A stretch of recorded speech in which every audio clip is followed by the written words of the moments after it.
Hey, as you can see, I'm a Saints fan, and I wanted to talk for a minute about what happened tonight because you have to really live here and understand what it means to people here.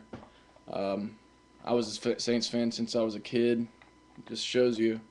I had this nightlight when I was a kid. I had it in my room every night to keep some light in the room. The Saints have never been any good.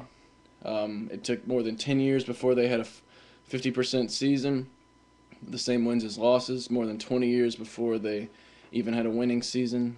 This is our second NFC title game ever. After Hurricane Katrina, 1,800 people died, and we were really close to losing the Saints. The Superdome was really messed up, stuff like that.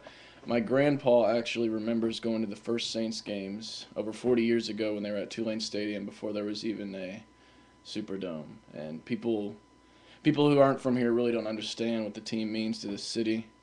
And because we were never a good team, so any of the fans were only fans because they love the city and for the right reasons. And you had a lot of other teams, throughout history that have been really good, so people jumped on that bandwagon.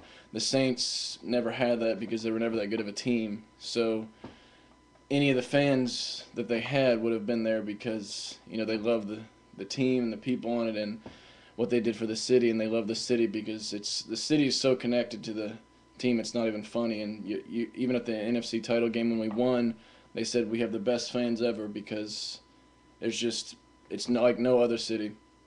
I mean, I saw some Vikings fans after the game tonight, and they were just touched by how nice and humble the Saints fans were because we're not we're not arrogant fans because we're used to losing. We're used to not being any good at all. And like I said, after Hurricane Katrina, 1,800 people died, and we were Los Angeles and Texas tried to get the Saints, and we didn't think we'd ever have them again because our city was underwater. The Superdome was destroyed. You can see the pictures. Just the roof was just messed up. It just took so long to get them. For the longest time afterwards, I think pretty much the entire season.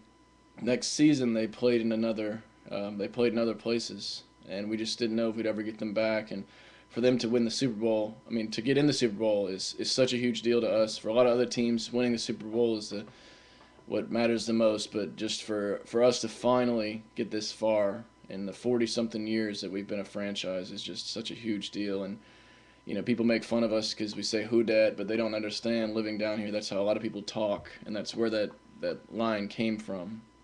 And you just really have to be a part of this city and have grown up here to understand, because I'm a Saints fan. I have been ever since I was a kid, ever since I could remember, and we've never been any good. And we always, we were called the Aints. People wore bags on their heads just because they were so bad. They were just such a bad team, but we still loved them and we wanted them to succeed. And so, maybe that explains a little bit better why, um, you know, why we feel the way we do about them. And they are tied to the New Orleans city and to the whole Gulf South area, and people just don't understand unless they've grew up here what this championship means tonight.